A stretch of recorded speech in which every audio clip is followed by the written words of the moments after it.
Leemos en el libro de Lucas, capítulo 23, versículos 32. Llevaban con él a otros dos, que eran malhechores, para ser muertos. Y cuando llegaron al lugar llamado de la Calavera, le crucificaron allí y a los malhechores, uno a la derecha y otro a la izquierda. Y Jesús decía: Padre, perdónalos, porque no saben lo que hacen. Y repartieron entre sí sus vestidos, echando suertes. Señor, gracias por la inmensa oportunidad inmerecida de estar aquí, Señor, en el altar para hablar de tu palabra, Señor.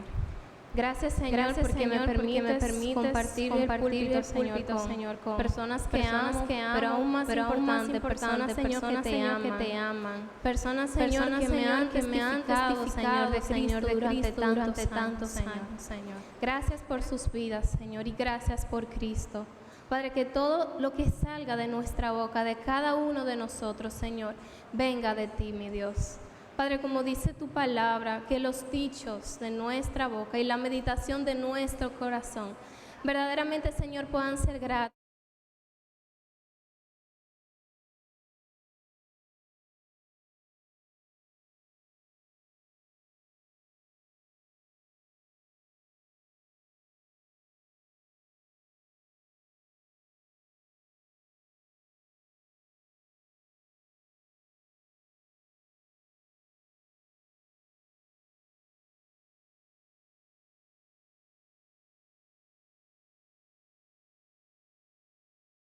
Hacernos al menos una pequeña idea de cómo se sentía Jesús en ese momento, al momento de decir esa palabra, es necesario recordar lo agotador que habían sido sus últimas horas. El jueves anterior, entre la tarde, noche, había tenido la última cena con sus discípulos, pero después había tenido esa oración tan intensa como recordamos ayer, en el Getsemaní, donde estaba en completa agonía, que decía que su sudor eran como gotas de sangre, lo que demostraba esa tristeza inmensa y ese estrés que sentía, porque él sabía lo que venía en ese momento. Luego Judas lo traiciona, es arrestado, sus discípulos, sus amados, los más cercanos, lo abandonan, y comienza y es llevado a una serie de juicios. Pedro lo niega y en la madrugada es llevado donde Poncio Pilato. Es decir, tenemos una persona que no ha descansado, que desde la tarde hasta el día de su resurrección básicamente, no pudo dormir. Y luego que es llevado donde Poncio Pilato, pues pasan esa serie de azotes, de golpes tan fuertes, y luego entonces es crucificado. Lo que quiero decir con esto es que a la hora de que Jesús es crucificado, ya Jesús estaba cansado desde antes, estaba cansado físicamente, emocionalmente y espiritualmente, estaba viviendo, eran muchas cosas al mismo tiempo, y en medio de todo eso, Él menciona: Padre, perdónalos porque no saben lo que hacen. Y a nivel general quiero recordar dos cosas. Lo repetimos todos los años, pero es necesario. La palabra dice, y Jesús decía. El verbo está conjugado en pretérito imperfecto, lo que dice que no fue una sola vez que lo dijo, sino que lo dijo muchas veces, que cada cierto tiempo, aun cuando sus enemigos y su propio pueblo lo estaban hiriendo emocionalmente y físicamente, Él decía: Padre, perdónalos porque no saben lo que hacen. Y para mí esto es un reflejo del amor de Jesús, que no solamente nos perdona una vez, sino que está dispuesto a perdonarnos todas las veces que son necesarias. Lo otro que quiero recordar es que es bien sabido por nosotros que podemos ver lo que hay en el corazón de una persona, el carácter y la esencia de una persona, con lo que dice y cómo actúa en los momentos difíciles. Dice su palabra en Lucas: el hombre bueno del buen tesoro de su corazón saca lo bueno, porque de la abundancia del corazón habla la boca. Y Jesús fue un ejemplo perfecto de eso. En su momento más difícil de Jesús, lo que salió fue perdonar, fue amor, fue misericordia. Lo primero que menciona es Padre. Y comenzamos con eso. No solamente fue la primera palabra que mencionó esta frase, sino, al menos según los registros de la Biblia, la primera palabra que mencionó estando clavado en la cruz, Padre. Nos recuerda lo importante y lo sabio que es siempre, así como lo hizo Jesús, estar sujeto al Padre. Y nos recuerda cuán humilde y cuán obediente fue Jesús, que dejó su trono de gloria y vino aquí a la tierra y se sometió a la voluntad de su Padre. Por otro lado, nos modela la oración y nos recuerda lo importante que es siempre estar en comunión, en comunicación y en intimidad con el Padre, no solamente en los buenos momentos, sino también en los malos. Y por último, nos recuerda aquellos que hemos recibido por don de Dios la gracia de la salvación, que eres hijo y que como hijo debemos constantemente abrazar la paternidad de nuestro Señor. Dejemos muchas veces vivir como esclavos del pecado o como alguien que vive con miedo a la condenación, porque dice su palabra que ya no hay condenación. No hay condenación para los hijos de Dios. Y el enemigo no puede acusarte porque la deuda ha sido salvada. En segundo lugar dice, perdónalos. Me encanta cómo Jesús fue coherente en todo su ministerio, al igual que nosotros, que somos súper coherentes, ¿verdad?, con lo que decimos y hacemos. Él dice, en Juan, dice que Jesús dice, os he dado ejemplo para que hagáis lo mismo que yo os he hecho. Él podía decir eso. Había enseñado a sus seguidores en varias ocasiones que debemos perdonar a nuestro prójimo sin importar lo grande de ese pecado y sin importar las veces que nos habían hecho mal. Dice en Mateo 5, amad a vuestros enemigos, bendecid a los que os maldicen, haced bien a los que os aborrecen y orad por los que os ultrajan y os persiguen. Y aunque sabemos que es mucho más fácil decirlo que hacerlo, el Señor nos mandó a hacerlo y tenemos que ser obedientes. Y el Señor en la cruz está siendo vivo ejemplo de esta palabra. Literalmente está orando por lo que los están maldiciendo, por lo que están haciendo mal. El carácter de nuestro Señor es amor, es misericordia y es compasión. Y como decía la alabanza de Jesús Adrián Romero, no es como yo. Jesús no es como nosotros. A Él le dolía lo que el pueblo le estaba haciendo. Sin embargo, decidió no guardar rencor. Él no hace la cosa y Él no perdonó porque lo habían merecido para recibir algo a cambio, sino porque a Él le plació. Y prueba de ello es que ellos no creyeron y aún así intercedió ante su Padre. Él no esperó en ningún momento que vinieran y le pidiera disculpas. Él sabía que eso no iba a suceder. Y por otra parte, como acabo de decir, podemos ver a Jesús en acción intercediendo entre Dios el Padre, el Santo y el Justo, y nosotros, la humanidad, hombres pecadores. Dice que un intercesor, según el diccionario, interviene en nombre de una persona en una situación en la que se requiere ayuda o defensa para abogar por ellos. Y verdaderamente Jesús es nuestro abogado. Siempre me gusta esa imagen gráfica de que cada vez a lo que ya hemos sido salvos, que cada vez que pecamos, es como que Jesús viene y se pone entre mí y mi Padre y le dice, ya yo pagué por eso, perdónala, no se lo tomes en cuenta. Gracias a Él hemos sido justificados y ahora el Padre nos ve como justos, no porque lo mereciéramos, sino porque su gracia nos alcanzó. y en la última parte dice, porque no saben lo que hacen. Jesús perfectamente pudiera estar desde allá arriba echando boche y diciendo, pero venga acá, o sea, ¿ustedes acaso no saben lo que yo soy? Pero el Señor fue manso, siempre fue manso. Y yo le decía al Señor en oración, Señor, ¿qué quiso decir Jesús cuando Él decía no saben lo que hacen? Y me llevó a una serie de versículos y me decía, es que no saben lo que hacen porque habían crucificado al que era su Salvador y Redentor del mundo. No sabían lo que hacían porque le habían escupido en su rostro y abofeteado al encargado de expiar sus pecados y al que les libraría del yugo de la esclavitud. No sabían lo que hacían porque habían azoteado de una manera tan cruel al que iba a ser responsable de aplacar la ira de Dios y era su única esperanza.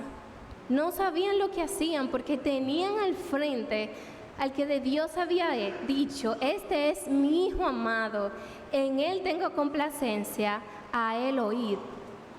Los judíos tenían enfrente a su rey, aquel el cual habían esperado y orando por tantos años, del cual tenían aprendidas tantas profecías, del cual Juan había dicho, todas las cosas por Él fueron hechas, y sin Él nada de lo que ha sido hecho fue hecho. Ese era quien estaba delante de ellos.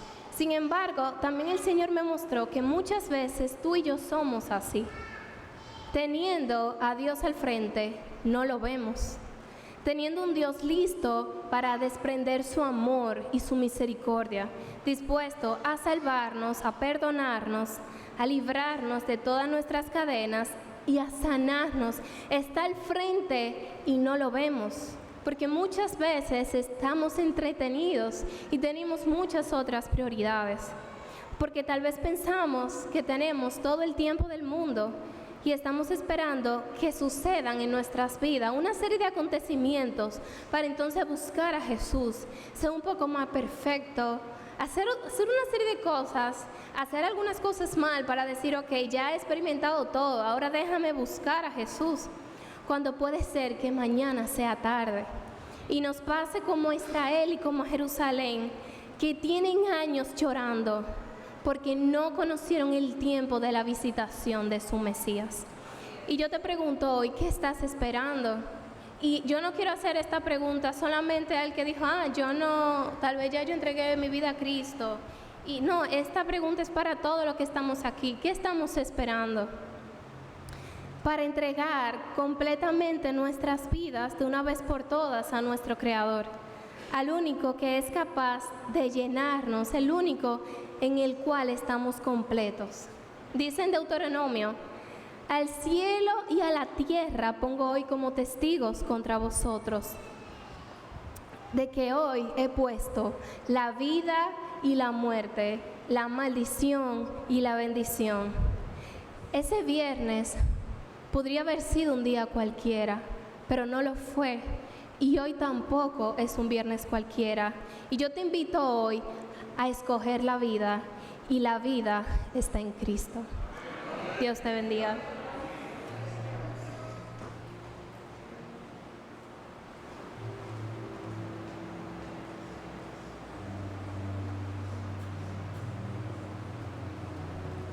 Dios bendiga. Dios bendiga aún más.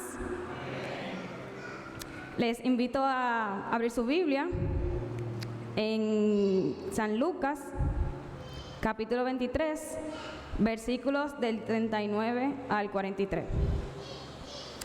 Y la palabra del Señor dice así: y uno de los malhechores que estaban colgados le injuriaba diciendo: si tú eres el Cristo, sálvate a ti mismo y a nosotros. Respondiendo el otro, le reprendió diciendo: ¿ni aún temes tú a Dios estando en la misma condenación? Nosotros, a la verdad, justamente padecemos, porque recibimos lo que merecieron nuestros hechos, mas éste ningún mal hizo. Y dijo a Jesús: acuérdate de mí cuando vengas en tu reino. Entonces Jesús le dijo: de cierto te digo que hoy estarás conmigo en el paraíso. Acompáñame a orar. Amantísimo Señor, Padre Celestial, gracias Jesús. Gracias Señor porque hace décadas, siglos atrás, Señor, tú viniste a entregarte, Señor, por el perdón de los pecados de esta humanidad, Señor. No merecíamos, Señor, esto, pero por tu gracia y tu misericordia, Señor, tú cargaste nuestros pecados en la cruz, Señor. Siendo en ese momento el símbolo de la cruz, Señor, el peor de los castigos de todos, Señor. Y tú sin haber hecho nada, Señor. Hoy me presento, Señor, simplemente como una vasija que va a ser usada por ti, Señor. Y a cada uno de los que estamos aquí, Señor, que vamos a compartir tu palabra. Úsame, Señor, con tu poder y derrama tu Espíritu Santo, Señor, para que todo lo que salga de mi boca, Señor, seas lo que tú has puesto en mi corazón, Señor, y tú dirigiéndome en este momento. Todo esto te lo pido en el nombre poderoso de Jesús. Amén y amén. La frase, hoy estarás conmigo en el paraíso, como acabamos de leer en la palabra del Señor, en este contexto Jesús está dirigiéndose a uno de los criminales que estaba siendo crucificado junto a él. Esta frase implica una promesa de salvación y perdón para este criminal que estaba arrepentido. A través de esta palabra, Jesús ofrece la esperanza de la vida eterna en el paraíso para aquellos que se arrepienten sinceramente y ponen su fe en Él. La misericordia y la gracia de Dios que trascienden incluso las circunstancias más adversas o terribles, como podríamos decir, como es la crucifixión, que en aquel momento el ser crucificado era por una serie de hechos que tú hayas cometido en la sociedad y era uno de los peores castigos que podía recibir una persona, y así fue como nuestro Jesús, nuestro Señor, murió. Y a pesar del sufrimiento y de la muerte inminente, aquellos que se vuelven a Jesús con arrepentimiento y fe pueden encontrar la promesa de la vida eterna y la reconciliación con Dios. Es un mensaje de esperanza y perdón incluso en medio del dolor y la desesperación. Y a partir de esta frase quiero mencionar 6 aspectos de los cuales pude comprender y que el Señor me puso en mi corazón. La primera es la gracia de Dios. La promesa de Jesús al criminal demuestra la gracia y el amor incondicional de Dios. A pesar de los pecados del criminal y de sus acciones pasadas, Jesús le ofreció el perdón y la esperanza de la vida eterna. Esto es lo que nosotros en el cristianismo predicamos, de que la salvación es un regalo gratuito de Dios y no es algo que se gana a través de nuestras propias obras, así como lo dice en Efesios capítulo 2, versículos del 8 a 9. Porque por gracia sois salvos por medio de la fe, y esto no de vosotros, pues es don de Dios, no por obras, para que nadie se gloríe. Como segundo aspecto tenemos el poder del arrepentimiento. Todos nosotros podemos obtener la salvación, pero una persona que no esté arrepentida de lo que ha hecho o que no quiere que Jesús sea su Salvador, pues no puede obtener la salvación. Aunque el criminal había vivido una vida de pecado, su humilde reconocimiento de culpabilidad y su súplica a Jesús demuestran que tuvo un cambio en su corazón. Y Jesús reconoció este acto de reconocimiento y le aseguró al criminal que estará con él en el paraíso. Como tercer aspecto tenemos la inmediatez de la salvación. No se trata de una promesa futura lejana. Tampoco en la Biblia menciona que Jesús duró un momento para pensarlo, sino que fue una afirmación inmediata. El perdón y la reconciliación con Dios se experimentan en el momento presente. Una vez que el criminal reconoció que estaba en pecado y que necesitaba ser salvo, lo confesó y su salvación fue inmediata en ese momento, antes de ser crucificado. Como dice Romanos 10 del 9 al 10, que si confiesas con tu boca que Jesús es el Señor y crees en tu corazón que Dios lo levantó de entre los muertos, serás salvo. Porque con el corazón se cree para justicia, pero con la boca se confiesa para ser salvo. Gloria a Dios. Tenemos también la importancia de vivir con esperanza. Esta promesa que Jesús también hace destaca la importancia de vivir con esperanza en medio del sufrimiento y de la adversidad. Aunque el criminal estaba enfrentando la muerte, Jesús le ofrece la esperanza de un futuro mejor en el paraíso. Y esto nos recuerda que incluso en los momentos más oscuros de la vida, la fe en Dios brinda consuelo y esperanza para nuestro porvenir. También tenemos la promesa en la presencia de Jesús. La afirmación de Jesús de que el criminal estaría con él en el paraíso implica una promesa de su propia presencia. La promesa no solo garantiza la entrada al paraíso, Él le dice: de cierto te digo que hoy estarás conmigo en el paraíso, no que estarías solo, sino que el Señor en esto le está dando entrada al paraíso y está asegurando la comunión íntima y continua con el mismo Jesús, lo cual es una fuente de consuelo y fortaleza para los creyentes. Tal como nos dice en Mateo 28, versículo 20, y he aquí, yo estoy con vosotros todos los días hasta el fin del mundo. Amén. Y por último tenemos la revelación del propósito redentor de la cruz. La declaración de Jesús revela el propósito redentor de su propia muerte en la cruz. A través de su sacrificio, Jesús ofrece perdón y salvación a aquellos que reconocen su necesidad de redención y confían en Él. Esto muestra cómo la cruz, que aparentemente era un símbolo de derrota y muerte, se convierte en el medio de reconciliación y vida eterna para la humanidad. Juan 3:16, porque de tal manera amó Dios al mundo que ha dado a su Hijo unigénito para que todo aquel que crea no se pierda, sino que tenga vida eterna. En la declaración de Jesús en la cruz, al prometer al criminal arrepentido que estaría con él en el paraíso, Jesús está ofreciendo la esperanza de la vida eterna y la comunión con Dios después de la muerte. Esta promesa enfatiza de que la muerte no es el final, sino el comienzo de una vida eterna en la presencia de Dios para aquellos que tienen fe en Jesucristo. Y para culminar, si hay alguien aquí que tal vez tenga el perfil o no tenga el perfil como el del criminal, pero no ha conocido al Señor todavía, hoy es un buen día para hacerlo. Un día como hoy, en donde Jesús fue crucificado sin antecedente alguno para el perdón de todos los pecados de la humanidad, pasados, presentes y futuros, y así puedas experimentar su gracia y amor. El paraíso nos espera, pero desde que aceptas al Señor como tu Salvador, vas a empezar a vivir también en el paraíso hasta que Cristo venga. Dios les bendiga.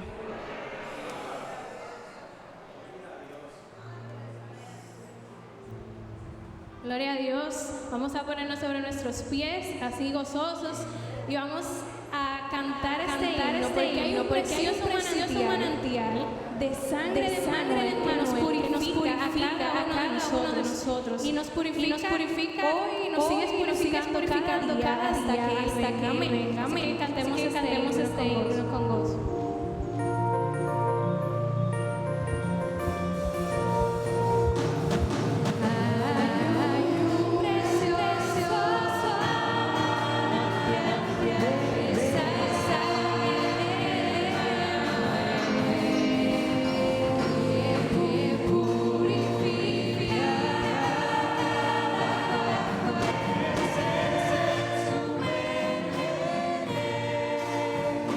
Yes.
Continuamos escuchando palabra de Dios.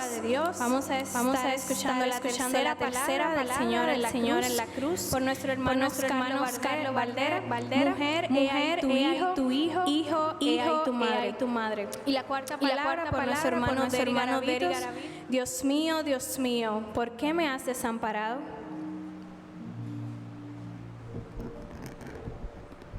Bendiciones. Dios te bendiga, iglesia. Vaya compromiso ¿verdad que sí? Acompáñenme a leer en su Biblia. Vamos a dirigirnos a Juan en el capítulo 19, en versículos 25 y 26. Y leemos en el nombre del Padre, del Hijo y del Espíritu Santo.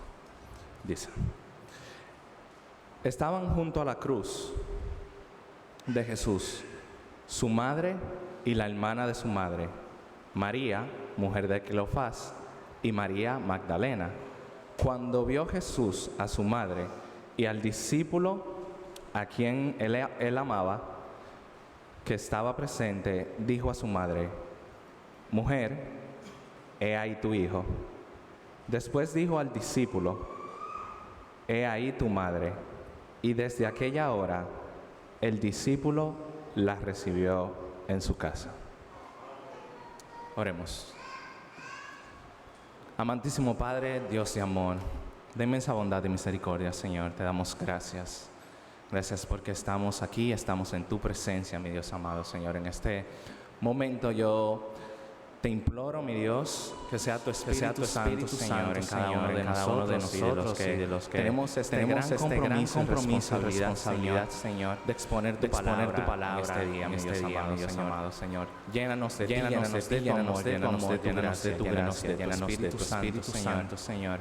Llena nuestros corazones de ti, Señor, porque de la abundancia del corazón habla la boca, mi Dios. Que sean nuestros corazones, Señor, llenos de tu sabiduría, llenos, Señor, de tu discernimiento, mi Dios, y que no haya una sola palabra, que no haya una sola sílaba, Señor, una sola vocal, que no salga de nuestra boca, Señor, sin que sea tu voluntad, sin que sea tu palabra, mi Dios. Que todo lo que hablemos, mi Dios amado, Señor, provenga de ti, mi Dios amado, Señor, y que podamos tener nuestros corazones dispuestos, mi Dios, a ver más allá, Señor, de las letras escritas, Señor, y que podamos, Señor, no solo leer tu palabra, sino que sobre todas las cosas podamos vivirla, mi Dios. En el nombre de Cristo Jesús hemos orado. Amén.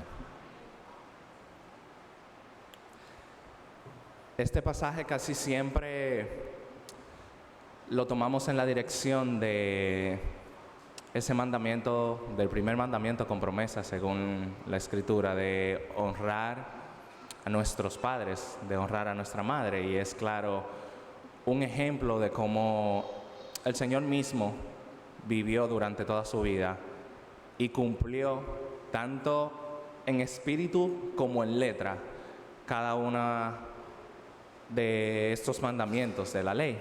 Pero hoy yo quiero que podamos ver un poquito más allá y que podamos ver tal vez algunos otros aspectos que pasan desapercibidos, incluso muchas veces.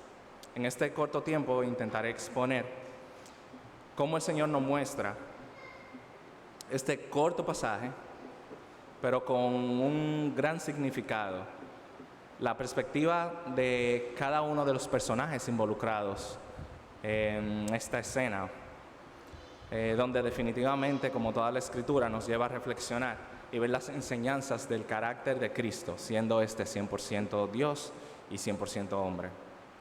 Si algo podemos destacar en este evangelio no sinóptico, escrito por el discípulo amado, por Juan, son los sutiles detalles, pero de gran significado, que éste hace a lo largo de todo su escrito.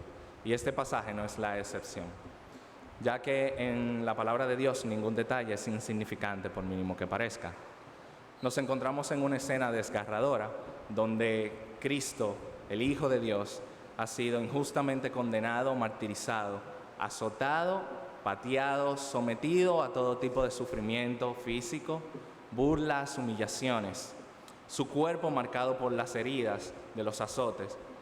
Ahora está clavado en una cruz áspera, sus manos y sus pies atravesados por los crueles clavos romanos. Cada respiración es un gemido de dolor y cada movimiento es una lucha contra la agonía que le consume. El texto comienza resaltando y diciendo: estaban junto a la cruz. Este detalle, esto puede parecer meramente un posicionamiento para indicar quiénes protagonizan, dónde estaban, la ubicación. Muchas veces vemos que la palabra de Dios intenta de ser bastante descriptiva en algunos detalles, y muchas veces podemos simplemente asumir que es para darnos aspectos descriptivos, ya sea de la ocasión, pero esto va un poco más allá, ya que empezando de que la palabra griega utilizada cuando dice que estaban junto a la cruz era o es para, que significa propiamente cerca. Ellos no solo estaban al lado de la cruz, ellos estaban propiamente cerca de la cruz. Esto es un signo de valentía avasallante y un desafío y un enfrentamiento a las autoridades judías y romanas a causa de la fe. En la tradición judía, el estar cerca de una crucifixión, el estar cerca de alguien crucificado, significaba simpatía, apoyo, respaldo y unidad con el crucificado. Sabemos que la mayoría de estos crucificados eran condenados, ya sea por algún delito. El uno estar al lado de alguien que fue crucificado por robo o por asesinato significaba una simpatía, una cercanía, lo cual sabemos que en aquel tiempo era bastante peligroso. Aparte de ser un símbolo de maldición, maldito todo aquel el que muere colgado en un madero, este acto pone en riesgo la vida de cada uno de los presentes. Sin embargo, a pesar de la angustia y el dolor experimentado, estos deciden mantener propiamente cerca del Señor y mantener sus ojos fijos en la cruz.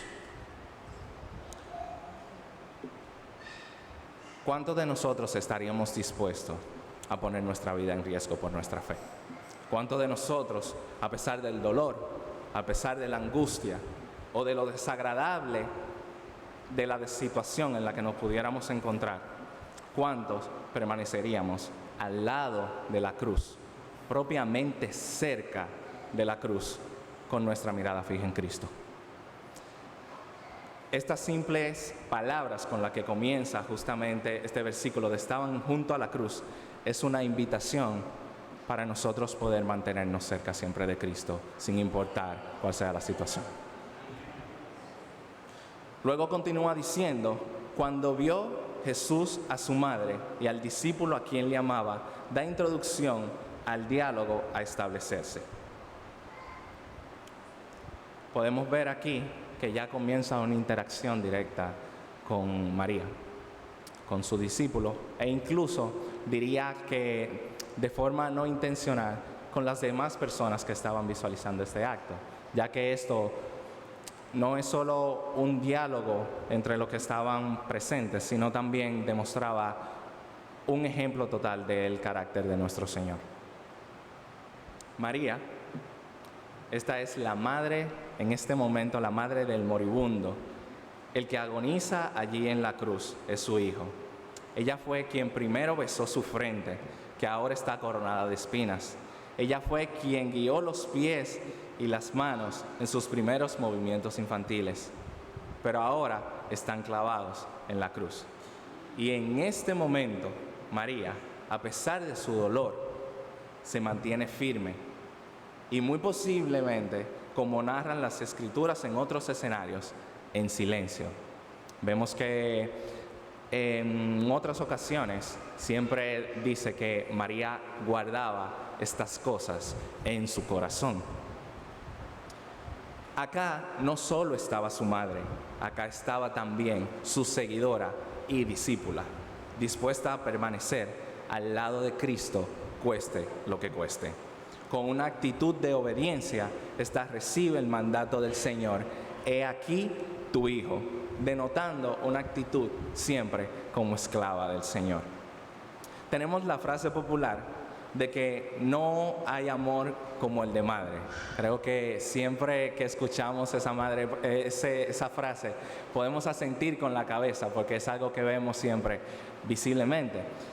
Y definitivamente sabemos que el dolor de una madre es relativamente o es directamente proporcional al dolor del hijo. Vemos incluso muchas ocasiones cuando los infantes tienen que ir a vacunar, que muchas veces las madres sufren incluso más que el mismo hijo. Y vemos que cuando el hijo está en sufrimiento, cuando los niños, cuando los bebés o a cualquier edad, estos padecen de cualquier situación, vemos este dolor que hay en cada una de las madres y de los padres también como tal. Podemos resaltar que definitivamente ninguna madre sufrió tanto como ella.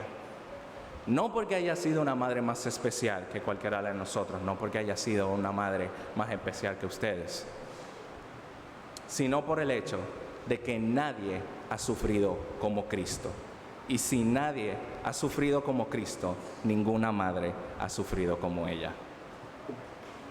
Enseñándonos que aunque el amor de una madre es uno de los más especiales, no hay amor como el de Cristo, el cual también estaba padeciendo y sufriendo por la salvación y la vida eterna de su propia madre.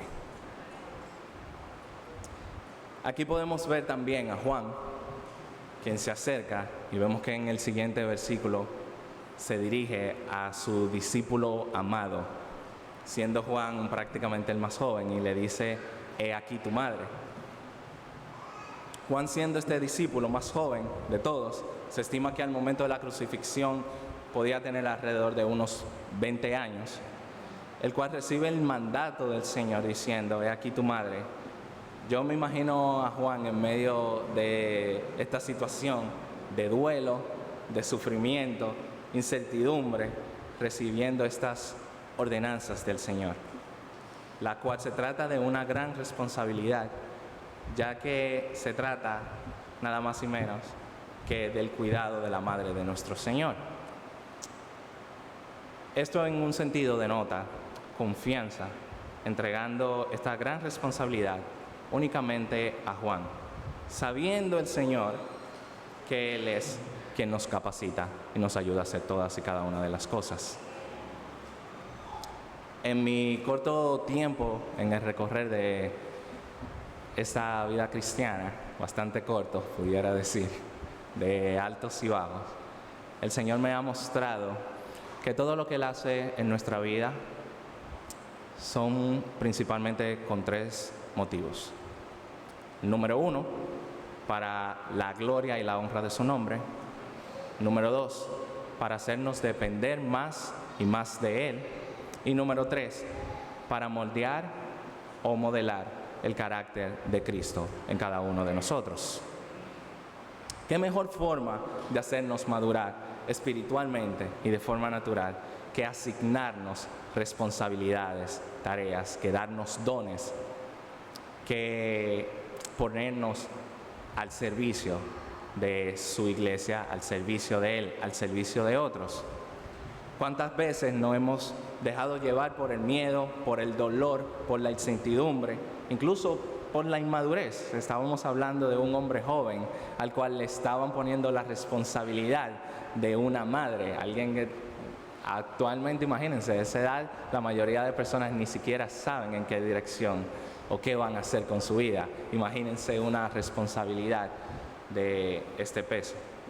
Usamos excusas para no aceptar y rechazar la confianza que Dios pone en nosotros y alejarnos de la cruz, sabiendo que Él mismo es la vid y nosotros los pámpanos, y que nada fuera de Él podemos hacer.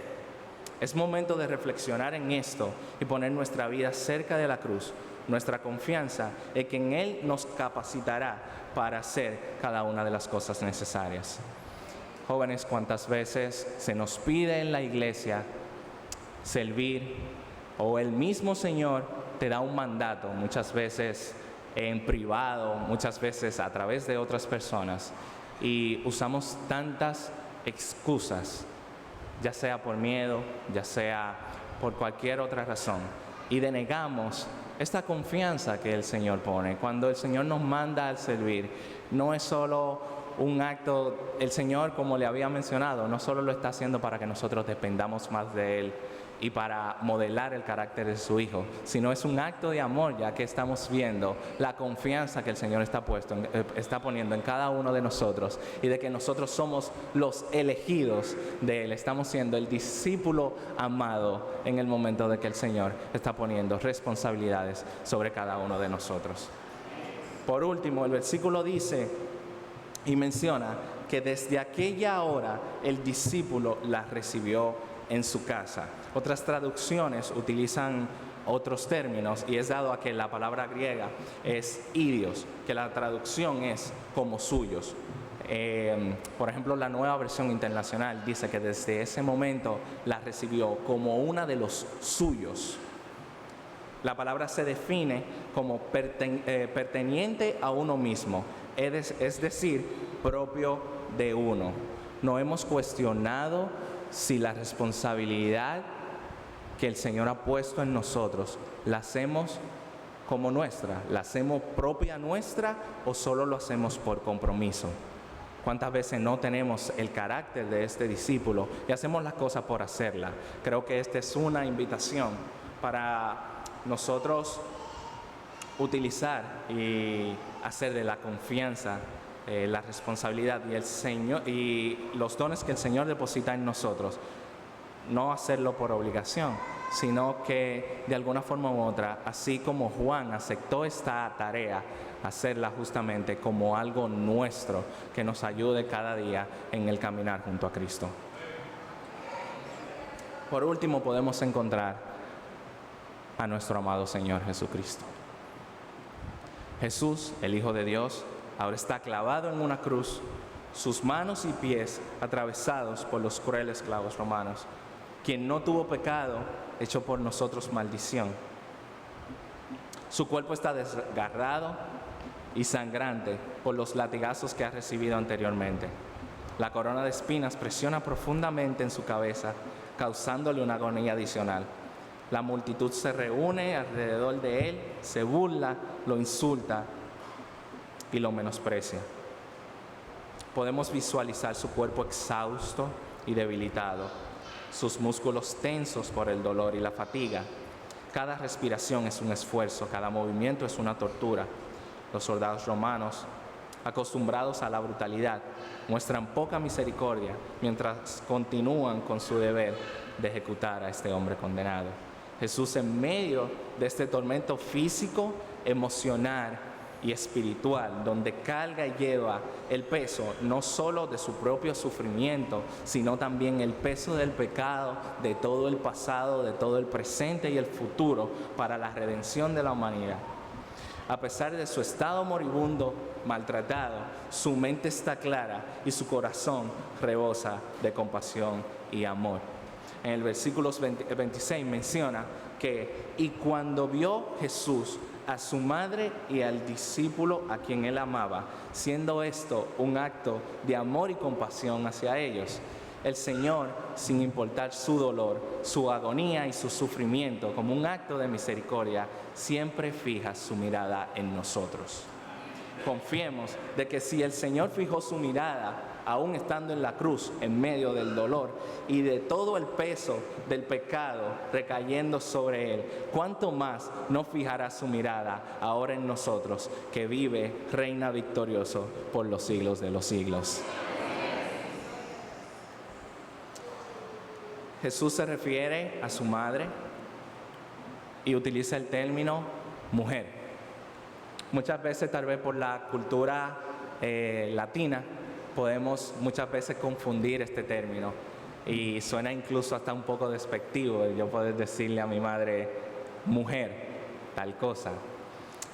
Pero la realidad es que dentro de la traducción, tanto hebraica, judía e incluso hasta romana, el término de la palabra utilizada se traduce mejor como querida mujer. De hecho, este término era bastante utilizado por los esposos que tenían gran aprecio, gran respeto y gran amor hacia su esposa, lo cual vemos que esta frase no simplemente es un llamado de atención, sino que sobre todas las cosas sigue demostrando el carácter del amor, la compasión y la ternura de nuestro Señor. No habla nunca con dolor, ni enojo, ni rabia, el cual estaba en posición. Es incluso natural en nosotros cuando estamos en este tipo de momentos donde padecemos injusticia, siempre tal vez dejar a un lado muchas veces nuestra forma de hablar compasivamente y referirnos a otro, y casi siempre lo que hacemos es decir, bueno, me tienen que entender, estoy pasando por un momento difícil. Sin embargo, el carácter de nuestro Señor nunca ha sido ese, siempre ha sido, sin importar las circunstancias, el dolor o la situación la cual padecía, siempre hablarnos con amor. El Señor siempre habla con amor, con compasión, o en otras ocasiones su silencio eran más significativos que sus propias palabras. Callar cuando debamos de callar, hablar cuando solo sea para edificar, para amar, perdonar y para dar misericordia. En esta escena también podemos ver el evidente liderazgo de nuestro Señor. Aún en la cruz, Él era digno, o es siempre digno de admirar. El Señor Jesús demuestra su perfección en la forma en la que Él asume completamente las obligaciones de cada relación que Él sufrió, ya sean con Dios o con el hombre. En la cruz se contempla su tierno cuidado y solicitud por su madre. Y en esto tenemos el patrón de Jesucristo, presentándole a todos los hijos cómo deben de ser su relación con sus padres, conforme a las leyes de la naturaleza y de la gracia divina. Las palabras del dedo de Dios que grabó sobre las 2 tablas de piedra y que fueron dadas a Moisés en el monte Sinaí, nunca han sido derogadas, y mucho menos por nuestro Señor Jesucristo. La asignación del cuidado de su madre a su discípulo amado denota un cuidado especial. Jesús perfectamente podía haberle dejado el cuidado de su madre a las tradiciones y autoridades judías, las cuales definitivamente tenían escritas en ellas tradiciones para el cuidado de las viudas. Pero esto para Jesús no era suficiente. Esto no le basta nunca a Jesús. Exactamente lo mismo el Señor hace con nosotros. Siempre tiene detalles y un cuidado especial con cada uno de nosotros. Aquí podemos ver justamente también su prudencia. Ya hemos visto en acción cómo Cristo, en la comisión que María pone justamente, al poner a María al cuidado de Juan, en evidencia cada una de estas cosas. Jesús cumple en letra y en espíritu cada punto de la ley. Y por último, podemos llevarnos el punto de que los compromisos, leyes y responsabilidades espirituales no ignoran ni eximen las responsabilidades naturales. Muchas veces caemos en el error de utilizar la iglesia o el servicio que hacemos en el Señor para poner a un lado también nuestras responsabilidades naturales, ya sean como padre, ya sean como hijo o ya sea como profesional o cualquier aspecto de nuestra vida. El Señor Jesús es un gran ejemplo para nosotros en estos 2 versículos tan cortos, pero tan llenos de su carácter. Definitivamente creo que es el momento de nosotros poder reflexionar en cada una de estas cosas y poner en práctica todo lo aprendido. Que el Señor les bendiga.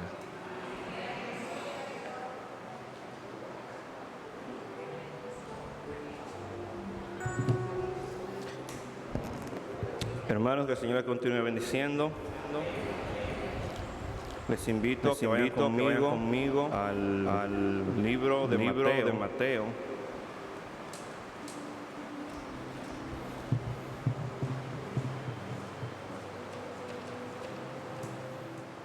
Y vamos a buscar 2 citas. Vamos a buscar Mateo capítulo 27, los versículos del 45 al 46. Y vamos a buscar también el libro de Mateo, el capítulo 3, los versículos del 16 al 17. Hace unas semanas el hermano Esdras tuvo el mensaje y luego del mensaje, luego del culto estábamos hablando del susto al momento de predicar y hablamos de que siempre debería estar ese susto al momento de anunciar la palabra de Dios, que el día que no esté ese susto, asústate. Siento que el corazón se me quiere salir del pecho hoy. Así que, Señor, haga su voluntad. Antes de iniciar la lectura y la predicación, hermanos, vamos a estar orando. Padre bueno, tú eres santo, santo, santo, todopoderoso. Gracias por tu gran amor, tu bondad, tu misericordia. Gracias, Señor, por este momento en el que nos permites reflexionar en tu gran obra de salvación a través de tu muerte. Te suplicamos, Señor, que en este momento y ya sabemos que tú nos has estado acompañando, nos continúes edificando en tu palabra para que podamos glorificar cada día más y mejor tu nombre. En el nombre de Jesús. Amén y amén. Vamos a leer primero Mateo 27, los versículos 45 al 46, y vamos a encontrar la cuarta frase de Jesús en la cruz. Dice así la palabra del Señor. Y desde la hora sexta hubo tinieblas sobre toda la tierra hasta la hora novena.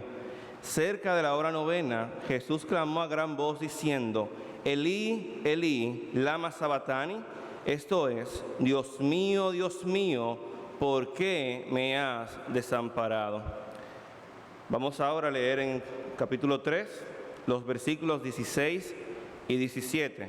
Y aquí se narra algo maravilloso que sucedió durante el bautismo de Jesús. Dice, Jesús después de que fue bautizado, subió luego del agua, y aquí los cielos se fueron abiertos, y vio el Espíritu de Dios que descendía como paloma y venía sobre él, y una voz de los cielos que decía, este es mi Hijo amado, en quien tengo complacencia.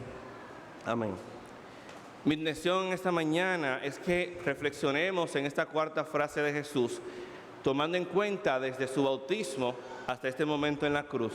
Porque aquí suceden dos cosas maravillosas que pareciera se contrapone una con la otra y nos ayuda a entender mejor la cuarta frase de Jesús. Y lo primero es que durante el bautismo de Jesús, luego de que Él sube de las aguas, suceden dos cosas maravillosas. La primera es que los cielos son abiertos por completo y dice que el Espíritu Santo baja en forma de paloma y reposa sobre Jesús. Y esto es una clara señal de parte del Padre de la aprobación que encuentra en su Hijo. Y no solamente eso, sino que también es escuchada una voz desde los cielos, esa voz de Dios que dice, este es mi Hijo amado en quien tengo complacencia. El Señor expresa en voz audible que Él se complace en su Hijo Jesús. Y es importante entender que esa complacencia viene del Hijo, único hombre, único ser humano que ha caminado perfectamente, que ha vivido perfectamente sobre la tierra.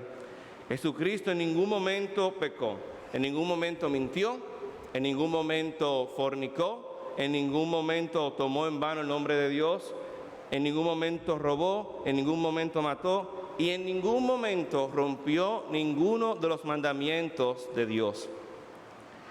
Por lo tanto, era lógico que el Padre se complaciera en ese Hijo amado. Según la ley judía, que estaba aún en ese momento, ese pacto con Moisés, y eso se relata en el libro de Levítico, cuando alguien tenía que ser limpiado de pecado, tomaba un cordero perfecto, sin manchas, sin rasguños, sin ningún defecto, lo llevaba al sacerdote. Y este judío pecador ponía su mano sobre el cordero en señal del traspaso de sus transgresiones, de sus iniquidades, de sus pecados a ese cordero. Y luego ese cordero era sacrificado en señal de pago por ese pecado. Sin embargo, Jesús, que nunca rompió ningún mandamiento, nunca tuvo que haber hecho esto. Hubiese sido ilógico que Jesús pusiera su mano sobre un cordero, sobre un sacrificio para traspasar pecado, porque Jesús nunca pecó. Y años más tarde, y horas antes del sacrificio de Jesús, como alguien mencionó ahorita, Jesús está en el Getsemaní orando y le pide repetidas veces una misma cosa al Padre.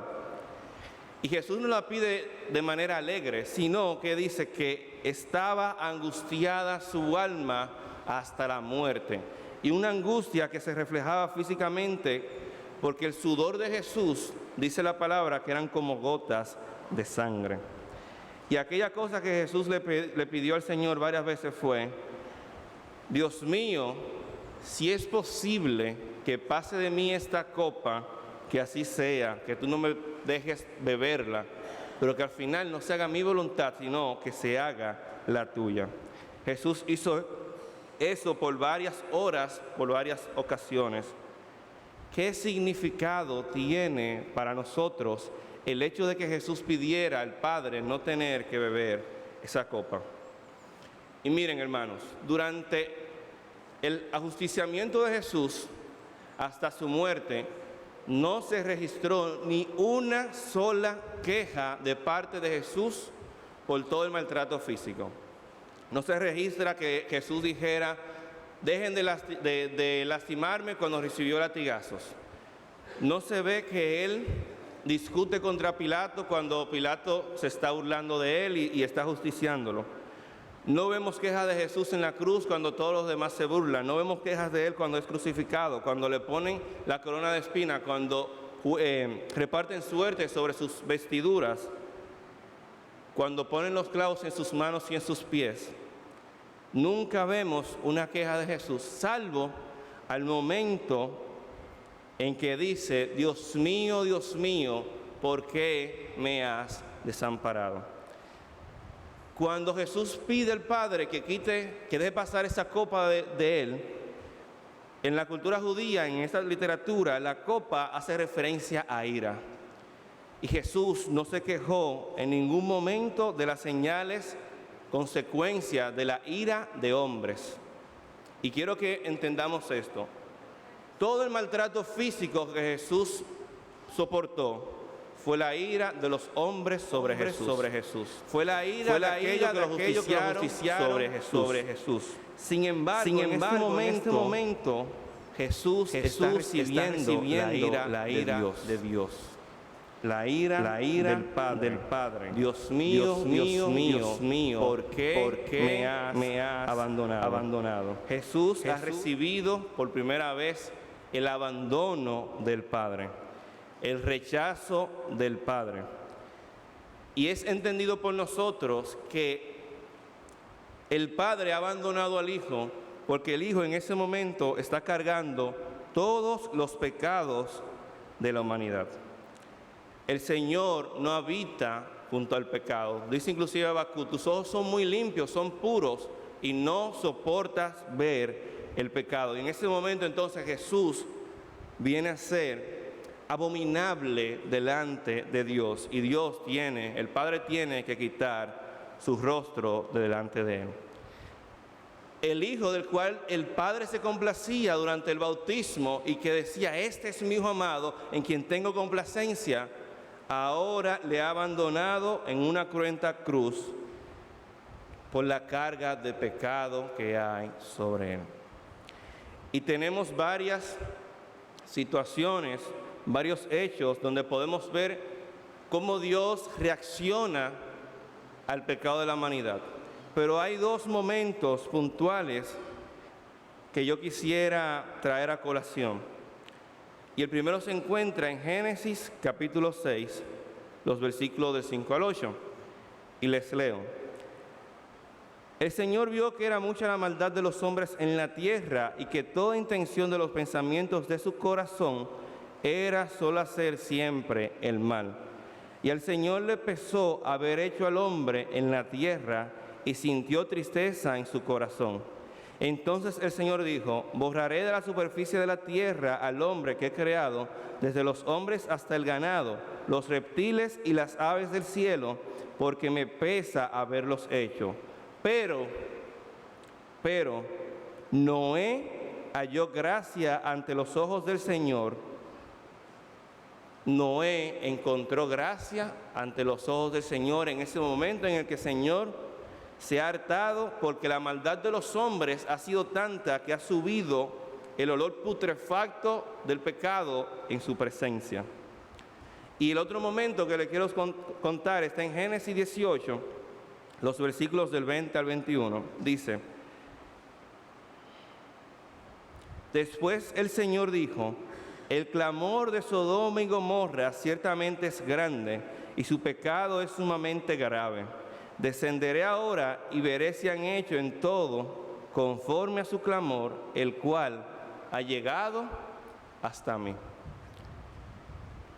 En el momento de la destrucción de Sodoma y Gomorra, Dios habla con Abraham y le dice: Abraham, voy a destruir a Sodoma y Gomorra porque el hedor de su pecado ha llegado a mi presencia y ya no los aguanto. Voy a derramar mi ira sobre su pecado. Sin embargo, en Sodoma y Gomorra vemos a Lot, y los ángeles salvan a Lot y le dicen: por misericordia de Dios, tú eres salvo de esta condena. En los tiempos de Noé, cuando Dios derrama su ira sobre la humanidad, Noé halla gracia. En los tiempos de Sodoma y Gomorra, cuando Dios derrama su ira sobre estas dos naciones, entonces Lot recibe misericordia. Pero Jesús en la cruz no recibió ni gracia, ni recibió misericordia. En ese justo momento, más pecado que el de Sodoma y Gomorra y más pecado que en el de los tiempos de Noé ha sido traspuesto a Jesús. Y fíjense que luego de las 3 primeras frases, dice a la hora sexta, y esto vendría siendo las 12 del mediodía para nosotros, los cielos se han llenado de tinieblas hasta la hora novena. Y en la hora novena entonces Jesús grita: Dios mío, ¿por qué me has desamparado? En el momento del bautismo de Jesús, los cielos se abrieron. Muestra, o mejor dicho, se abren los cielos para el Padre expresar su complacencia. Y en la crucifixión, los cielos se cierran. El Señor aparta su rostro sobre Jesús y le rechaza, le ignora, le abandona, porque hay maldición sobre Jesús. El que caminó santamente toda su vida, que no cometió pecado, ahora es culpable de absolutamente todos los pecados. Jesús se hizo abominación delante de Dios en este momento en la cruz. Y esa era la copa de ira que él no quería beber. Esa era la copa de ira que él quería que pasara sobre él. No eran los clavos, no fueron los latigazos, no fue la vergüenza, no fue el maltrato, era el abandono del Padre, la carga de pecado sobre el único santo en la tierra. Eso era lo que él deseaba que fuera, que pasara. Hermanos, el abandono que Jesús sufrió, nos tocaba sufrirlo a nosotros. La misericordia que él no recibió, la gracia que él no halló, nos tocaba no encontrarla a nosotros, ni que se nos abriera a nosotros. El Hijo clama en la cruz: Dios mío, ¿por qué me has abandonado? Y el Padre responde, según Juan, capítulo 3, versículo 16 y 17, Hijo mío, porque como el cordero para sacrificio carga el pecado de muchos, para que en tu muerte cualquiera encuentre gracia y misericordia por medio de la fe. El único santo, el único digno, el único bueno, el único justo, sufrió toda la ira de Dios que nos tocaba vivir a nosotros, que no somos buenos, que no somos justos, que no somos santos, para que el único merecedor de recibir gracia y misericordia de Dios no la recibiera, para que nosotros, que ninguno somos merecedores de ella, sí la recibamos por medio de la fe. Todo aquel que ha puesto su fe en Jesús, ha puesto su pecado en la cruz del Calvario. Y Jesús ha muerto por ese pecado. En la cruz Jesús sufrió el abandono que merecía el ladrón a su lado, pero no lo tuvo. Él recibió el castigo que yo merecía por ser un pecador. Él recibió el abandono que todos ustedes merecían por ser pecadores. Pero en la cruz también encontramos la única salvación por medio de la fe, porque el único santo, el único digno, ha muerto en la cruz del Calvario para que nosotros recibamos gracia y misericordia en su muerte y resurrección. Oremos. Gracias, Padre Santo, por tu gran amor, tu misericordia. Gracias, Señor, porque el Hijo ha dicho: heme aquí, yo voy, yo me encarno, vivo santamente como ninguno ha podido vivir, para morir la muerte que todos debían morir, para que ellos tengan la vida que ninguno tendría que vivir a través de mi muerte, para la gloria de tu nombre, Señor. Gracias por la obra perfecta de Cristo Jesús en la cruz. Gracias, Señor, porque le has abandonado y no a nosotros. Gracias, Señor, porque has castigado nuestros pecados en Él. Y hoy hemos recibido tu gracia y tu favor, tu misericordia y tu bendición, porque Él cargó nuestras maldiciones. Gracias, Señor. En el nombre de Jesús, que murió y resucitó. Amén. Y amén. Gloria a Dios por Cristo. Gloria a Dios por Cristo. Vamos a ponernos sobre nuestros pies, vamos a seguir adorando a nuestro Dios. Estamos aquí parados, pero no lo merecemos. Por eso con más cantemos al Señor. Porque solo de Jesús la sangre es lo único que nos puede dar perdón, lo único que nos puede salvar, la sangre de nuestro Jesucristo.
Amados, seguimos escuchando palabra del Señor. Tenemos la quinta palabra por la hermana Ibergy Martínez, tengo sed, y la sexta palabra por la hermana Alexandra Nair, tetelestai, consumado es. Dios les continúe bendiciendo, mis hermanos. En esa misma comunión estaremos leyendo las siguientes dos lecturas. La primera se encuentra en el libro de San Juan, capítulo 19, versículo desde el 28 hasta el 29.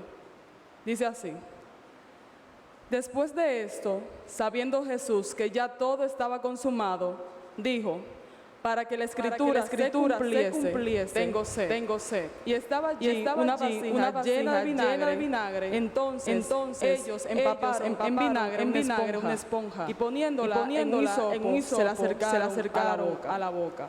Ahora en el libro de Salmos, capítulo 69, versículo 21, dice: Me pusieron además hiel por comida, y en mi sed me dieron a beber vinagre.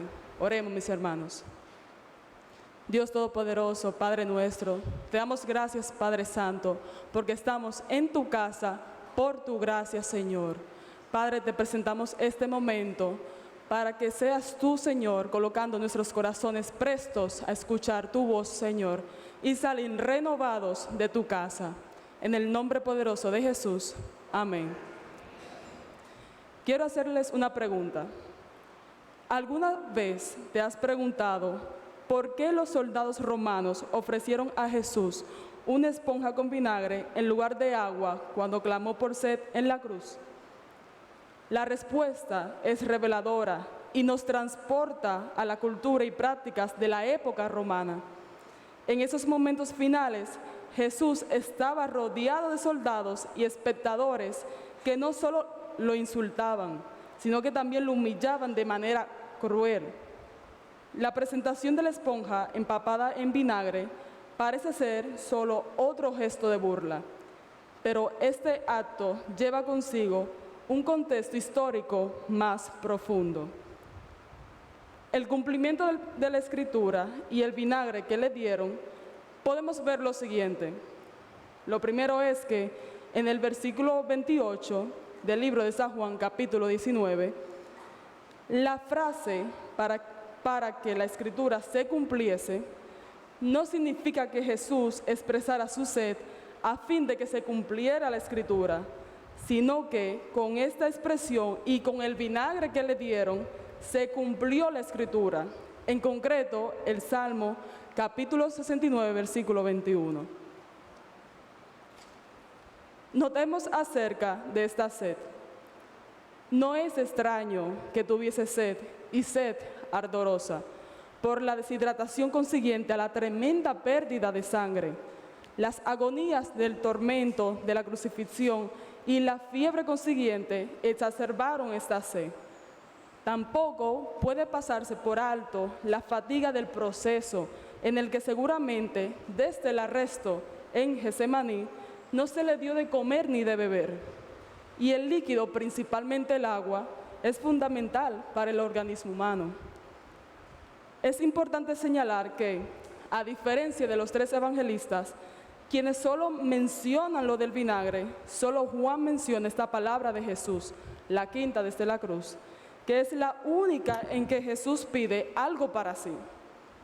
Es cierto que con ello expresaba la aflicción de su alma, como especifica Isaías capítulo 53, versículo 11. Pero es posible que con esta sed expresada después del grito de desamparo, Jesús diese a entender también que estaba sufriendo por nosotros el doble tormento en el que consiste básicamente el infierno, que es el alejamiento de Dios. Y la sed insoportable, o como describen otros autores, tenía sed de que se tuviese sed de Él. Estaba sediento de consumar la obra de nuestra redención. Observemos la falta de respeto de los verdugos de Cristo, mostraron como describe Juan en el versículo 29, que dice: y estaba allí una vasija llena de vinagre, Entonces ellos empaparon en vinagre una esponja y poniéndola en un hisopo, se la acercaron a la boca. Sin embargo, de acuerdo con las narraciones de los evangelistas, vemos que esta acción fue acompañada con burlas y escarnios por parte de los mismos soldados que habían intervenido en la ejecución. Lo que allí se llama vinagre era, probablemente, el vino agrio, áspero, que los soldados romanos acostumbraban beber, o conocido también como la posca, que era una bebida que se elaboraba mezclando agua y vino picado o avinagrado. Normalmente era el vino consumido por los ciudadanos que no podían permitirse uno de calidad superior y sobre todo por las legiones de Roma. Y aún teniendo un sabor nada agradable, tenía varias ventajas sobre el vino. Primero, era muy barata, no se corría el peligro de que se estropease porque ya estaba vinagrado, y era la forma más segura de beber agua, ya que los egipcios utilizaban el vino como antiséptico y los persas como germicida. Así que, como Jesucristo estaba custodiado en la cruz por soldados romanos, es más fácil situar en esa escena un recipiente lleno de posca. No sería muy agradable al gusto tal pócima, y en tan pequeña cantidad, pero le aliviaría, por poco que fuese, la sed. Este vinagre no debe confundirse con el que le ofrecieron antes de crucificarle, y que él no quiso beber, pues era una bebida destinada a disminuir los sufrimientos del condenado. Otro pensamiento relacionado al vinagre es que en los días de Jesús las comodidades sanitarias eran primitivas. Los baños romanos consistían en bancos de piedra con orificios alineados para uso colectivo. Después de su uso, una esponja atada en un mango largo, a menudo una vara de hisopo, se utilizaba para la higiene personal. La esponja luego se limpiaba con agua y se sumergía en vinagre, que actuaba como un desinfectante rudimentario. La presencia de una esponja empapada en vinagre en el lugar de la crucifixión no fue un accidente. Es plausible que los soldados la hubieran llevado intencionalmente como un instrumento de vergüenza, una manera de intensificar la humillación de los crucificados ante el público. Así, al ofrecerle a Jesús la esponja con vinagre, los soldados estaban, quizás sin saberlo, cumpliendo profecías y perpetuando el simbolismo del rechazo y el sufrimiento del Mesías. Sin embargo, más que un símbolo de humillación, este acto representa la extensión del amor y el sacrificio de Jesús. Jesús soportó la mayor de las degradaciones humanas, sometiéndose a la burla y la falta de respeto, y aún así mantuvo su compromiso de amor y redención por la humanidad. La esponja con vinagre se convierte así en un ícono paradójico de humillación y elevación, mostrando que el poder del amor de Jesús trasciende las expresiones más profundas del desprecio humano. Mis hermanos, ya no podemos decir que Cristo murió por nosotros sin labios temblorosos. Él murió por nosotros, por lo que fuimos, por lo que somos, incluso ahora. En tiempos pasados solo nos ganaríamos una vida de condenación, mas ahora tenemos salvación. Cuanto más sabes sobre la cruz, sobre lo que sufrió allí, te va a quebrantar, te va a rehacer y te guiará. Ya no mirarás de igual manera aquella cruz donde nuestros pecados fueron perdonados. Bendiciones, mis hermanos.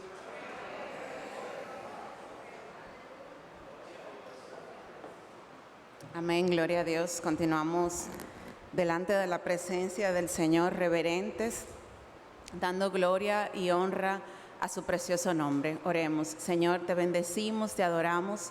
Continuamos delante de ti, Señor, sabiendo que tú estás en medio nuestro, Señor. Por eso exaltamos tu nombre, Señor. Por eso seguimos en comunión contigo, Señor, sabiendo que tus faldas, oh Dios, cubren este templo, Señor, y que tu Espíritu Santo, Señor, fluye y se mueve en nuestros corazones, Señor. Continuamos, mi Dios, aprendiendo de tu palabra, Señor, y adorando tu precioso nombre. En el nombre de Jesús, amén. Bueno, gracias a Dios por esta oportunidad tan especial que nos da de estar aquí, de compartir su palabra. Vamos ahora a meditar brevemente sobre la sexta palabra, consumado es, o todo se ha cumplido, como indica algunas otras versiones. Jesús de seguro escogió muy bien estas últimas palabras para, primero, como dice la misma Escritura, cumplir las profecías perfectamente, y también para que esas palabras puedan ser de testimonio y de bendición por generaciones. Amén. Pero, ¿qué fue lo que se consumió? Y un poco ya lo hemos visto y de hecho lo sabemos.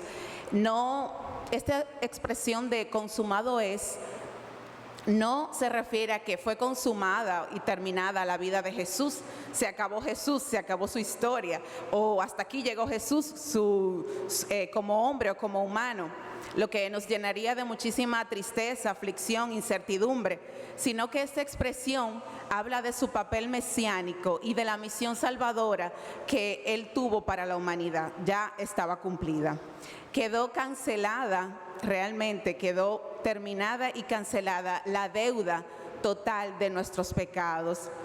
Y ese sistema complejo de un cordero en sustitución de nosotros por cada uno de nuestros pecados, como también se mencionaba, eso quedó cancelado. Ahora, este sacrificio es perfecto en Jesús y valdría una vez y para siempre. Gloria a Dios. Quedó culminada la obra redentora de Jesús, la perfecta y terminada el plan de salvación de nuestro Dios que planeó desde el principio, como se registra en Génesis. Ahora somos reconciliados con nuestro amado Padre Celestial. Jesús pagó por nosotros el castigo y el juicio sobre nosotros, que era sobre nosotros y que lo había decretado el mismo Dios. Entonces ahora tenemos ese acceso a esa salvación tan grande por medio de Jesucristo, que no se compra ni se merece, sino que por gracia se recibe, como dice una alabanza. No hay que añadirle nada por parte de nosotros, simplemente recibirla. Gloria a Dios. Se cumplió también la profecía donde decía que el Espíritu del Señor estuvo sobre Jesús y lo ungió para dar buenas nuevas a los pobres. Lo envió a sanar a los quebrantados de corazón, a pregonar libertad a los cautivos y vista a los ciegos, y a poner en libertad a los oprimidos, a predicar el año agradable del Señor. Ahora recibimos todo esto con Jesús, su Santo Espíritu, su Evangelio para compartir, su sanidad, su libertad, vista, libertad otra vez y tiempo agradable. Esto del año agradable del Señor se conecta con que mediante Jesús se consumaba la era de la ley y daba inicio justamente al tiempo de la gracia. De manera que esta palabra consumado es implica muchas cosas de gran importancia. Solo Jesús podía decir esas palabras y que sea verdad en todo su significado. Porque esta palabra la utilizaba, por un lado, los esclavos para decirle a su amo que ya habían completado su tarea encomendada, al igual que Jesús cumpliendo la tarea que el Padre le había encomendado. Amén. También era utilizada por los artistas cuando terminaban su obra y estaban contentos con ella. Igual que nos dice Isaías 53:11, refiriéndose al Mesías: verá el fruto de la aflicción de su alma y quedará satisfecho. Y era utilizada en el templo cuando se ofrecía el cordero de un año sin manchas, un tipo de Cristo, Cordero de Dios, que quita el pecado del mundo. Consumado es, pronunciado por Jesús, es como un océano de significado en tan solo una gota de lenguaje, como diría Spurgeon. Jesús cuidó de cumplir perfectamente todo lo que fue profetizado sobre él. Nada quedó a medias, sino que todo se cumplió maravillosamente. Jesús nos da ejemplo de obediencia y de cumplir cabalmente la asignación que el Señor nos pone, sea sencilla o sea con un poco mayor de esfuerzo.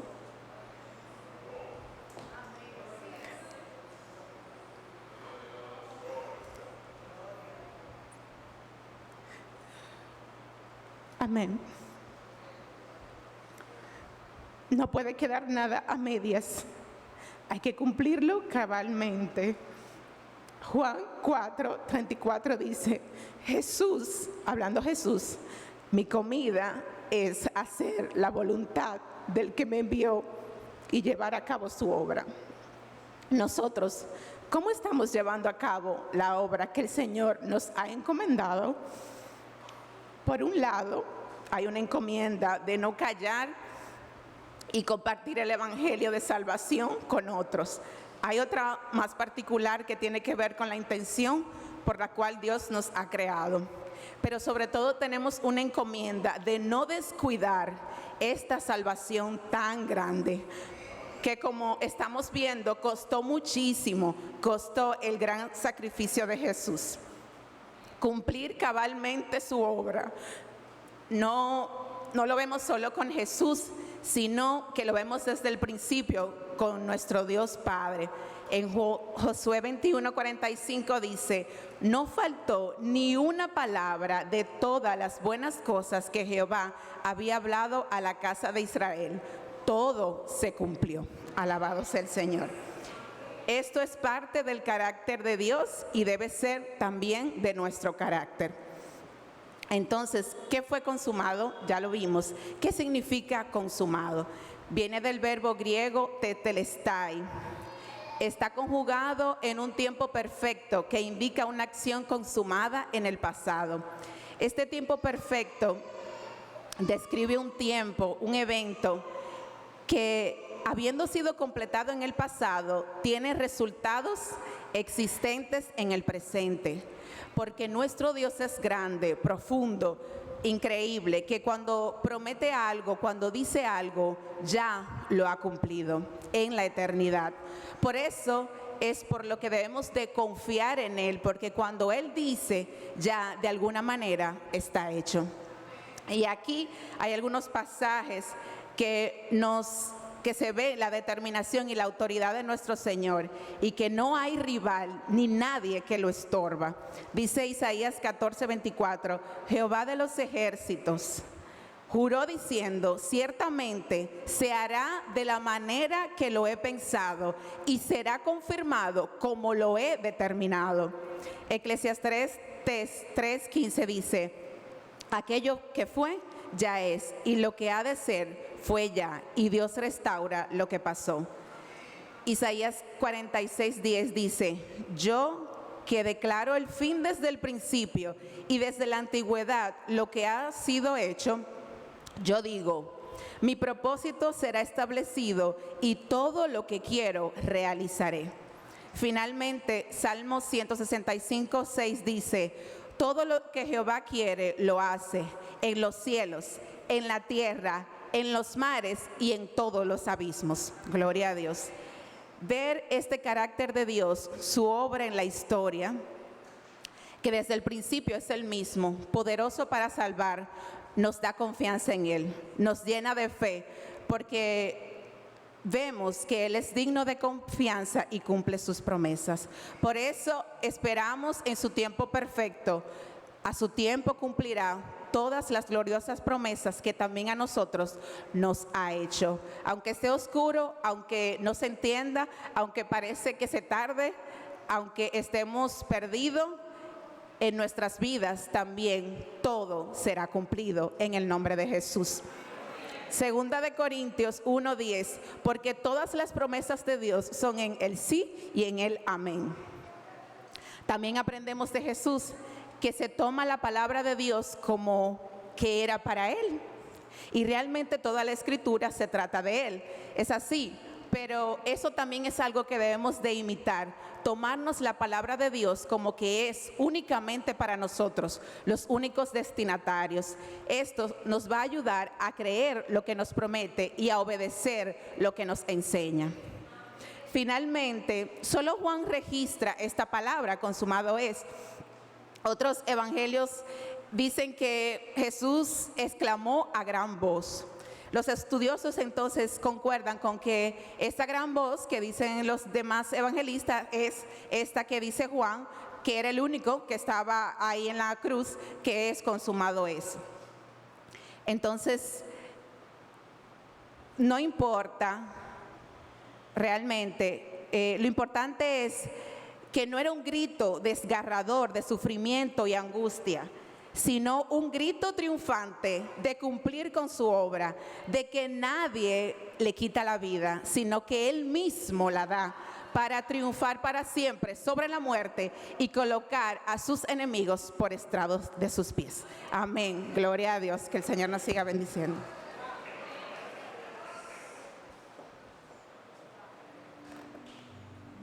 Mis amados, el velo del templo se rasgó y ya no hay separación para tener acceso ante el trono, ante su presencia. El Cordero que fue inmolado es digno de la alabanza, de la gloria, de la honra, del honor, del imperio, de la potestad, de todo el reino y la magnificencia. Cantemos, digno es el Señor. Digámoslos con nuestra boca, con nuestro corazón: gracias, Cristo, por la cruz, por ese precio que tú pagaste por cada uno de nosotros. Gracias por la cruz, oh Dios, el precio que pagaste por mí, llevando mi pecado allí, sublime amor, tu gracia me salvó.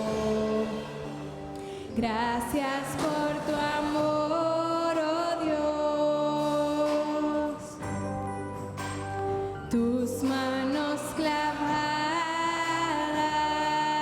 por mí, me has lavado, Señor, conozco hoy tu abrazo y tu perdón. Digno es el Señor, en su trono está. Hoy te coronamos, Rey, y reinas con poder. Altísimo Señor, Jesús, Hijo de Dios, el amado del cielo en la cruz murió. Digno es el Señor,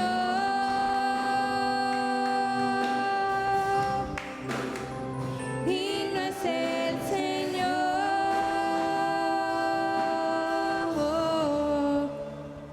Gracias por la cruz, oh Dios,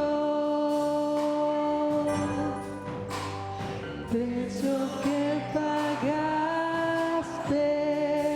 por mí, llevando mi pecado allí, sublime amor, tu gracia me salvó. Gracias por tu amor, oh Dios, tus manos clavadas por mí, me has lavado hoy, Señor, conozco hoy tu abrazo y tu perdón.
digno es el Señor. Digno es el Señor. Dígaselo al Señor, digno eres, Señor. Digno es el Señor. Gracias, Cristo. Digno es el Señor.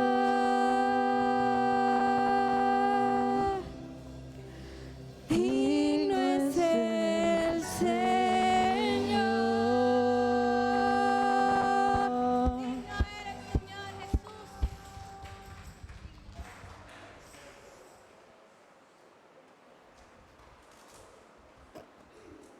El Señor es el único digno. Gloria a su nombre. Continuamos con la última palabra, la séptima, con nuestra hermana Rebeca Nicole Holguín. Padre, en tus manos encomiendo mi espíritu. Sigamos atentos.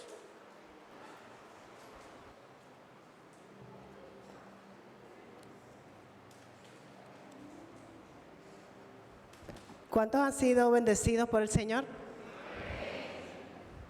Yo creo que hemos sido más que bendecidos en esta mañana. Así es. Es un honor y un privilegio, ¿verdad?, compartir el altar con gente muy amada y bendecir al Señor a través de esto que hacemos para la gloria y la honra del Señor.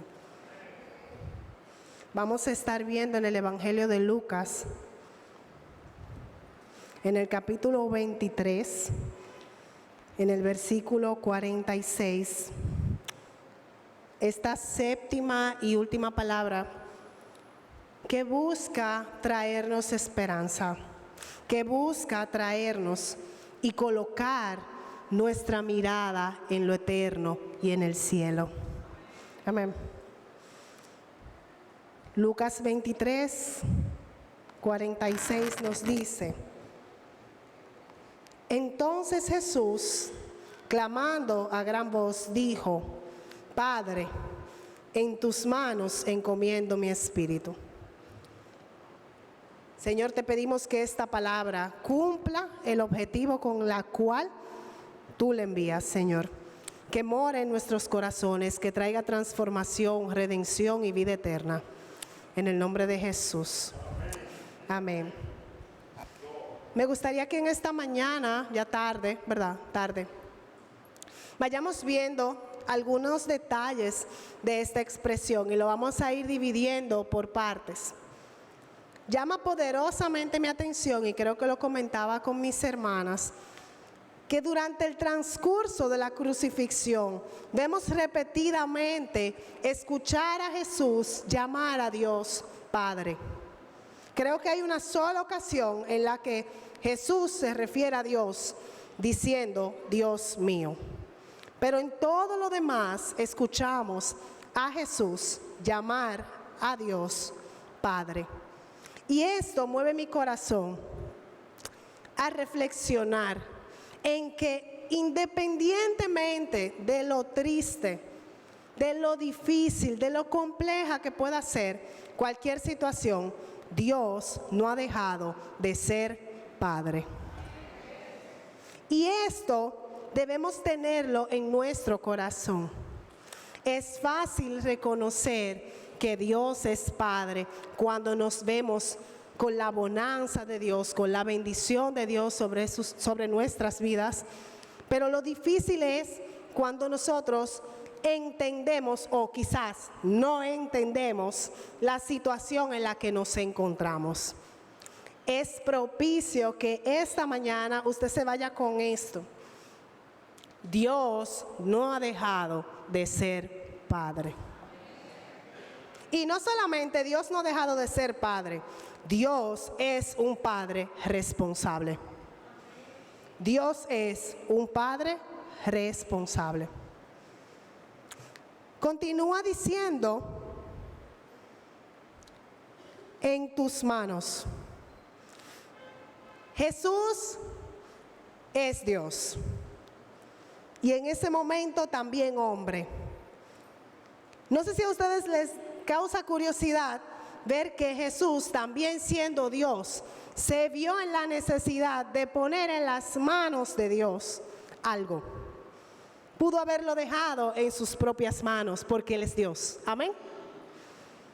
Y si Jesús, siendo Dios, reconoce que no hay un mejor lugar donde yo pueda colocar eso que atesoro que en las manos de Dios, cuánto más vivimos o debemos vivir tú y yo, reconociendo que el mejor lugar donde podemos colocar lo más valioso que tenemos es en las manos de Dios.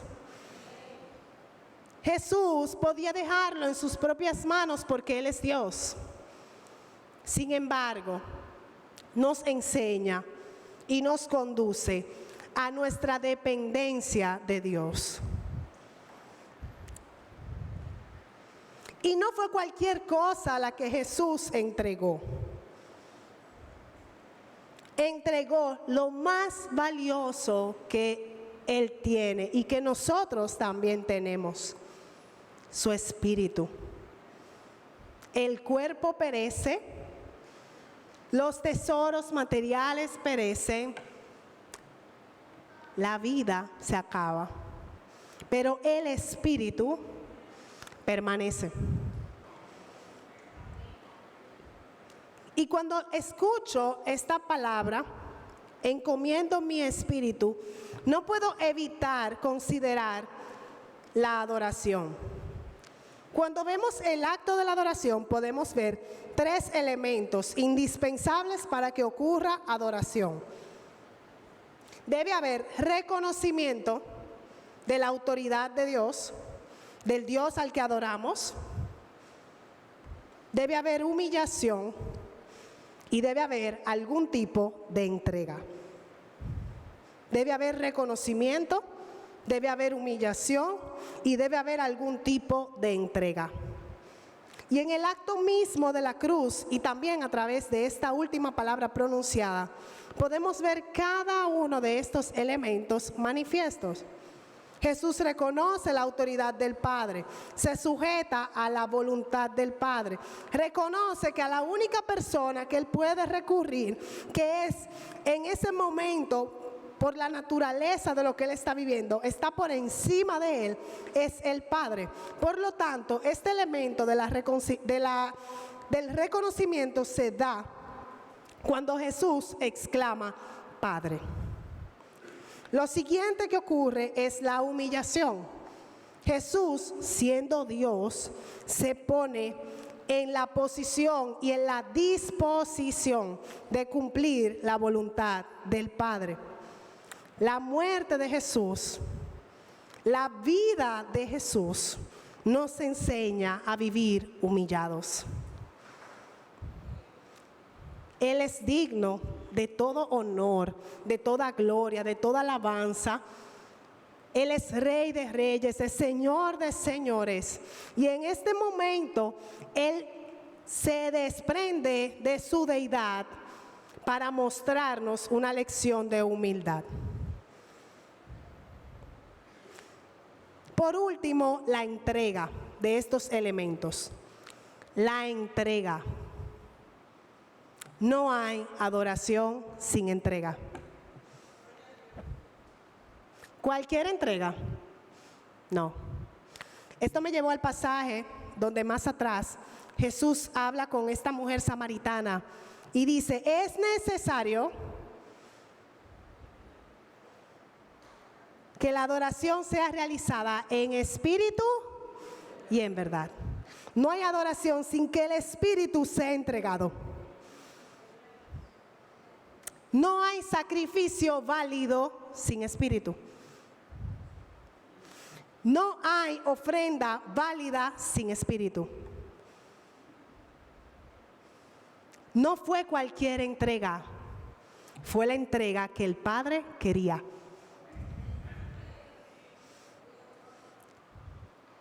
No fue cualquier sacrificio, fue el sacrificio que el Padre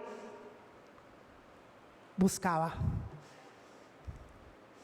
Y gloria a Dios, porque en esta pequeña palabra, en esta frase, Dios nos enseña un principio de adoración vital para nuestras vidas como creyentes. El saber que nada de lo que hagamos Nada de lo que hagamos, si no ha sido entregado el Espíritu, tiene valor en sí mismo. Se supone que el objetivo de nuestra adoración, que va más allá de la alabanza, la danza, las manifestaciones artísticas que podamos usar para manifestar a Dios nuestro amor, va más allá de eso, que nuestra vida de adoración no puede ser entregada sin que haya la presencia de nuestro Espíritu. ¿Y qué quiere decir esto, amados? Que cuando presentamos nuestras vidas como adoración y como ofrenda, debemos buscar que nuestra alma, nuestra mente y nuestro cuerpo estén conectados con ese acto de adoración que buscamos ofrecer al Padre. Y Jesús ya había entregado su cuerpo, ya había entregado sus emociones, ya había entregado su servicio. Lo único que quedaba por entregar era el Espíritu. Y no era cualquier entrega. Así que más allá de lo que puedas entregar, dice la palabra, sea que vivamos o sea que muramos, del Señor somos. Cuando ya entregaste tu cuerpo, cuando ya entregaste tu vida, cuando ya entregaste tu ministerio, cuando ya entregaste tus emociones, pero todavía te reservas tu espíritu, tu entrega no ha sido completa. Tu ofrenda no está completa. Y damos gracias al Señor, porque Dios pone en nosotros un Espíritu Santo que nos lleva a cumplir la voluntad del Señor, que pone en nosotros un Espíritu que nos conduce a toda verdad. Así que es mi deseo y es mi oración que en esta tarde tú puedas valorar cada ofrenda, cada sacrificio, cada servicio que realizas para Dios, mirándolo y entregando junto con esto que es muy valioso, pero junto con esto lo más valioso que tienes, que es tu espíritu. Por último, llama mi atención poderosamente que no utiliza la palabra murió, ni falleció. Dice, habiendo dicho esto, expiró. Y más allá del concepto en sí mismo, que significa terminar la vida, no se podía utilizar la palabra muerte, porque tú y yo sabemos que la muerte es otra cosa. Tú y yo sabemos que la vida no termina aquí. Tú y yo sabemos que nuestra vida en Cristo Jesús es eterna. Por lo tanto, lo que culmina con esta palabra es esta vida, pero no la vida, porque la vida es Cristo y Él no terminó. No se podía usar la palabra muerte porque ya el pecado había sido pagado, ya no había muerte. Ya lo que hay es vida. Y esa vida está escondida en Cristo. Y es por esto que en esta mañana, en esta tarde, quiero invitarte a que si todavía no has identificado tu condición de pecador, no te has dado cuenta de que le fallaste a Dios, de que le fallas a Dios todo el tiempo, esta es una buena oportunidad para decir, yo quiero entregarte mi alma, mi mente, mi cuerpo, mi espíritu a ti. Yo deseo valorar esa entrega voluntaria de Dios mismo en Cristo. Yo deseo vivir acompañado de tu espíritu. Yo deseo hoy, quizás eres creyente de hace mucho tiempo y has entregado todo menos tu espíritu. Quizás has entregado todo tu tiempo, todos tus talentos, todas tus buenas ideas, para el crecimiento de la iglesia, y todo eso está excelente. Pero lo que Dios está buscando no es todo eso.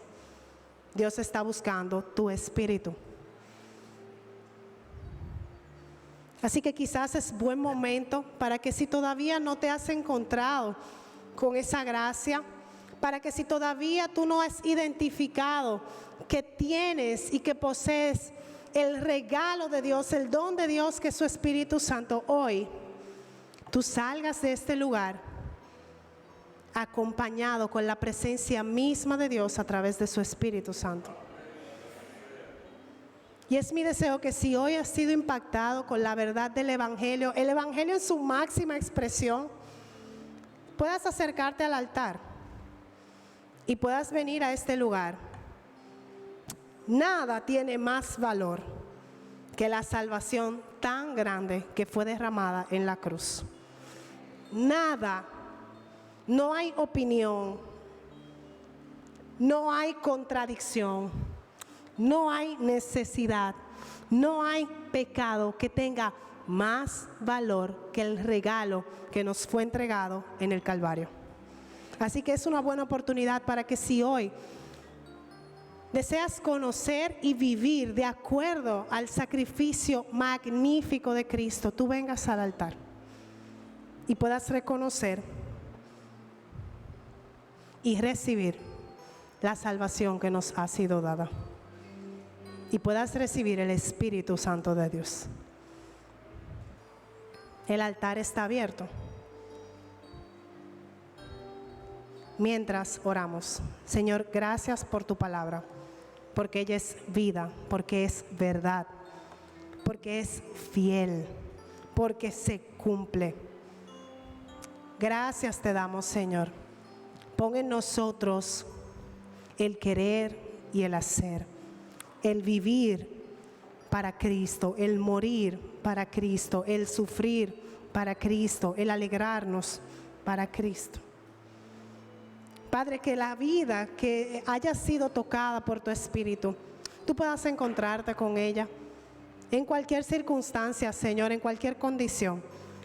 Tú puedas encontrarte con ella y puedas restaurarla, así como lo has hecho, Señor, con nosotros.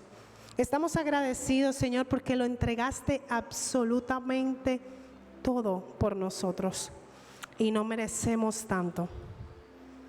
Gracias te damos, Señor. Ayúdanos a vivir con la convicción de qué es lo que tú deseas para nosotros, de qué es lo que tú quieres para nosotros. Pon nuestros ojos en Cristo, en el nombre de Jesús. Amén. Dios les guarde.